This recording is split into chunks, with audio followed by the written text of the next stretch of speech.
एक बार की बात है, एक घास के मैदान में लंबी घास और रंग बिरंगे फूलों के बीच कोको नाम का एक छोटा सा कैटरपिलर रहता था। कोको के पास घास के मैदानों से परे दुनिया की खोज करने के बड़े सपने थे, लेकिन हर बार जब उन्होंने बाहर निकलने की कोशिश की तो डर ने उन्हें रोक दिया।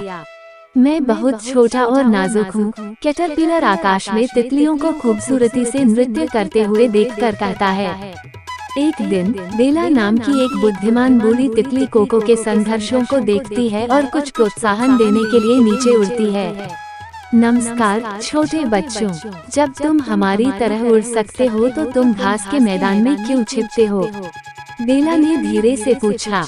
कोको ने उत्तर दिया, मुझे अज्ञात से डर लगता है। यदि मैं चुनौती का सामना नहीं कर सका तो क्या होगा? बेला गर्मजोशी से मुस्कुराई। मैं आपके डर को समझता हूँ प्रिय कोको, लेकिन मैं आपको एक रहस्य बताता हूँ। परिवर्तन के लिए साहस की आवश्यकता होती है। मेरी तरह तितली बनने के लिए आपको पहले बदलाव को अपनाना होगा।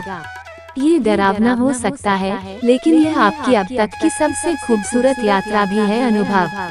बेला के शब्दों से उत्सुक होकर कोको ने सोचा, मैं कैसे रूपांतरित हो सकता हूँ? यह असंभव लगता है। बेला ने समझाया, ये खुद पर विश्वास करने से शुरू होता है। अपनी क्षमताओं पर विश्वास रखें और भरोसा रखें कि आप किसी भी बाधा को पार कर सकते हैं। इसके बाद प्रक्रिया के साथ धैर्य रखें। आपके परिवर्तन में समय लगेगा, लेकिन यह इसके लायक है। और अंत में ऐसा न करे रास्ते में मदद मांगने से डरें। हम तितलियां आपका समर्थन करने के लिए यहाँ हैं। कोको ने बेला की सलाह पर विचार किया और उसे आशा की किरण महसूस हुई। मैं तितली बनना चाहती हूँ और दुनिया देखना चाहती हूँ, लेकिन अगर मैं असफल हो गई तो क्या होगा?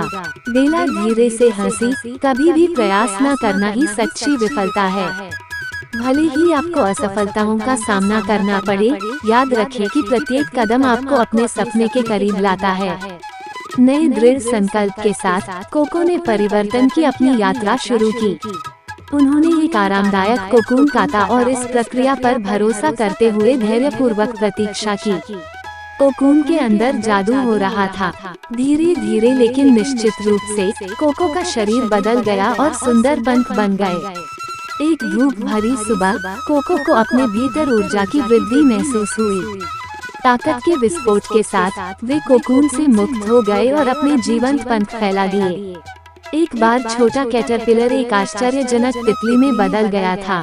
कृतज्ञता से भरे हृदय के साथ कोको बेला के पास गया। मुझ पर विश्वास करने और मुझे रास्ता दिखाने के लिए धन्यवाद, कोको ने कहा। उनकी आंखों में खुशी के आंसू चमक रहे थे। बेला ने जवाब दिया, तुमने पूरी मेहनत की मेरे प्रिय। तुमने अपने डर का सामना करने और बदलाव को अपनाने का साहस था। अब जाओ और दुनिया का अन्वेषण करो, क्योंकि यह खोजे जाने की प्रतीक्षा कर रहे अंतहीन आश्चर्यों से भरा है। उस दिन से कोको आकाश में उड़ने लगा, सुदूर देशों की खोज करने लगा और जिस किसी से भी मिला उसके दिलों को छू गया। उनकी कहानी आशा और साहस का प्रतीक बन गई, जिसने दूसरों को अपने स्वयं के परिवर्तनों को अपनाने के लिए प्रेरित किया। और इसलिए प्यारे दोस्तों, कोको की कहानी याद रखें, एक छोटा सा कैटरपिलर जिसने तितली बनने का साहस पाया। यह आपको याद दिलाएगा कि आपके पास डर पर विजय पाने, बदलाव को अपनाने और नई ऊंचाइयों तक पहुंचने के लिए अपने पंख फैलाने की शक्ति है। दुनिया आपके परिवर्तन का खुली बाहों से इंतजार कर रही है। अपने आप पर विश्वास रखें और संभावनाएं अनंत हैं।